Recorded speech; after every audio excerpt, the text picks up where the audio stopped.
Nagkaroon ng kaguluhan sa Greenland matapos maging sentro ng mga protesta laban sa presensya ng Amerika ang pagbubukas ng bagong konsulado ng Estados Unidos sa Nuuk. Eksakto sa oras na dinala ni Jeff Landry ang sugo ni Trump sa isla ang usapan na pilit itinatago ng elitang Europeo.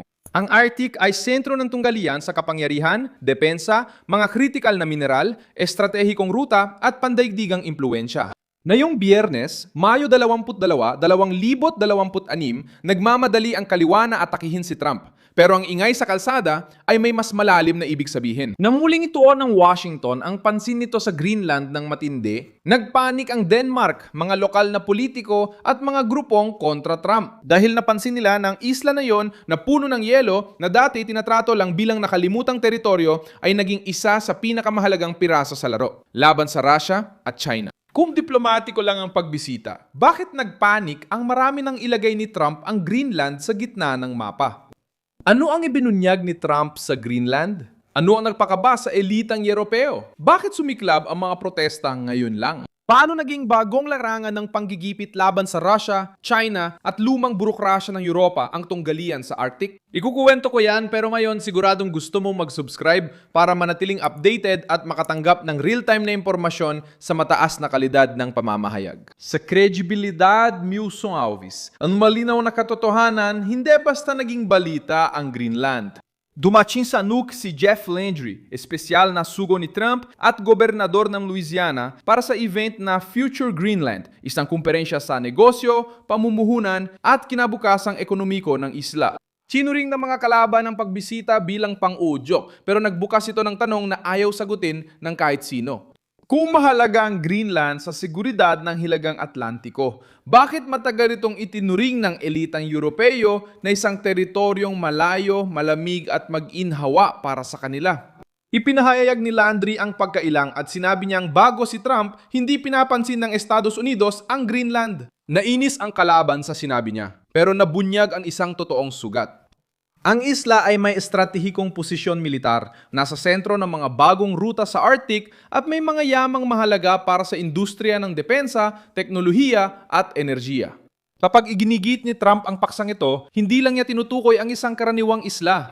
Tinutukoy niya ang lugar na nag-uugnay sa seguridad militar, tunggalian sa kalakalan, pag-access sa mga kritikal na mineral at proteksyon ng himpapawid ng kanluran.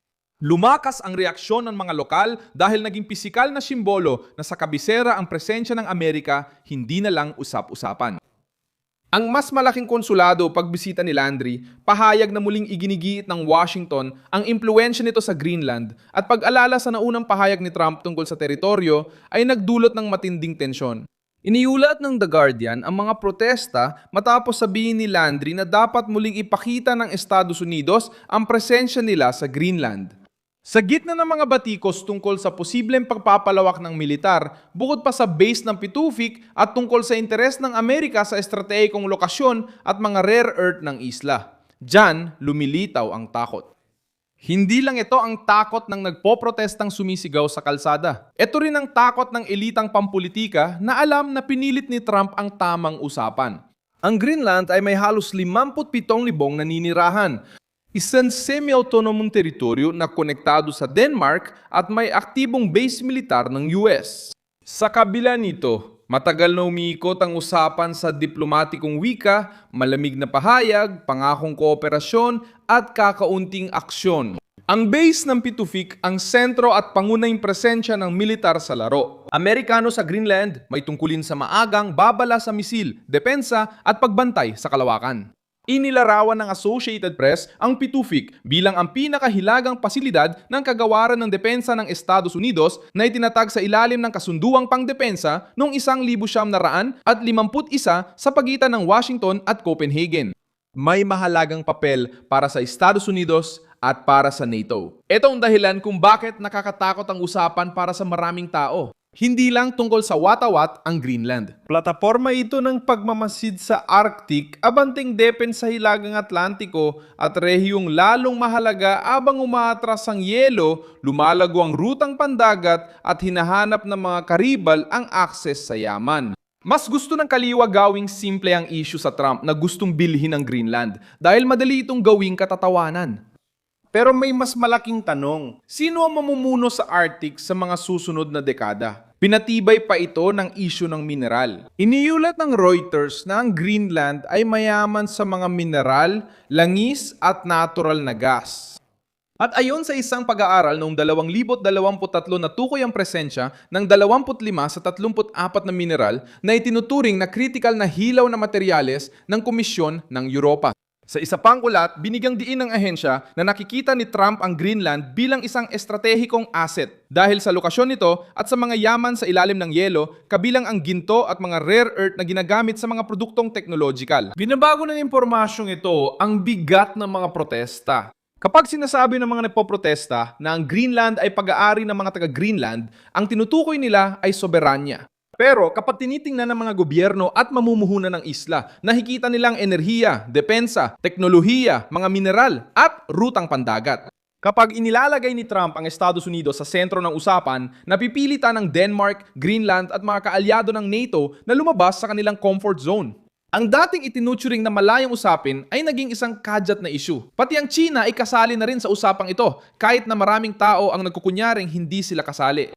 Iniulat ng Reuters na nais ng mga kumpanyang Chino ang bahagi sa mga mineral sa Arctic, kabilang ang rare earth sa Greenland, pati iron ore at nickel sa malayong hilaga. Ipinapakita nito na hindi matagal na babakante ang iniwang puwang ng kanluran. Kapag nag-aatubili ang Washington, pumapasok ang Beijing. Kapag hindi agad kumikilos ang Europa, may ibang pumupuno sa puwang. Kaya naglabas ang gobyerno ng Greenland ng malinaw na pahayag. Hindi ipinagbibili ang Greenland. Malakas ang mensaheng ito sa lokal na politika at nakakapagpakalma sa tao. Ipinapakita din nito na inilagay ni Trump ang isla sa antas na hindi na maitago ng Copenhagen at Nuuk. Kung walang estratehikong halaga ang Greenland, di na kailangang ulit-ulitin na di ito'y pinagbibili. Ang paulit-ulit na pahayag ay patunay ng totoong alitan sa kinabukasan ng rehiyon. Sobre futuro da região. Ang Denmark ay naitulak din sa gitna ng crisis. Noong Enero 2026, iniulat ng mga balita na sinabi ni Punong Ministro Matti Frederiksen na may hindi katanggap-tanggap na presyon sa Greenland at nagbabala na ang pinakamahirap na yugto ay paparating pa lamang. Ipinapakita ng tono na napagtanto ng pamunuan ng Denmark ang bigat ng problema.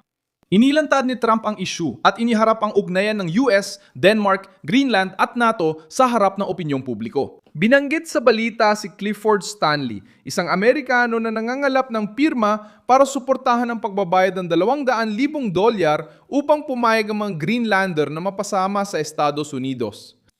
Naging bala ng kaliwa ang pangyayaring ito dahil mukhang sobra at madaling atakihin. Kahit ang kasong ito ay nagpapakita, hindi lang teora ang usapan. Ang soberanya ng Greenland ay naging paksa ng pagtatalo. May mga halagang panukala, pagtutol at reaksyon mula sa mga autoridad. Ang isyung binuksan ni Trump ay di na muling mananahimik. Diretso nang sumali ang Greenland sa laban para sa kinabukasan ng Arctic. Hindi nabubura ng mga protesta sa Nuuk ang katotohanan ito. Ipinapakita lang nila na namulat ng isla sa halaga nito habang ang mga pandaigdigang kapangyarihan ay nag-aagawan sa teritoryo, ruta, base, radar at mineral. Tuwang-tuwa ang kaliwa sa ingay kontra Trump, pero inamin ni Evita ang pinakamahalaga. Kung natataranta ang Greenland dahil ibinunyag ni Trump na mas mahalaga ang malamig na lupang yon kaysa sa inamin ng mga opisina sa Europa. Ako si Milson Alves, internacionalista, at layunin kong bigyan ka araw-araw ng tapat na impormasyon. Nasa video description ng mga news link. I-like ang video, mag-subscribe sa channel at sa huli, tingnan ang mga komento para maging aktibo sa komunidad ni Milson Alves.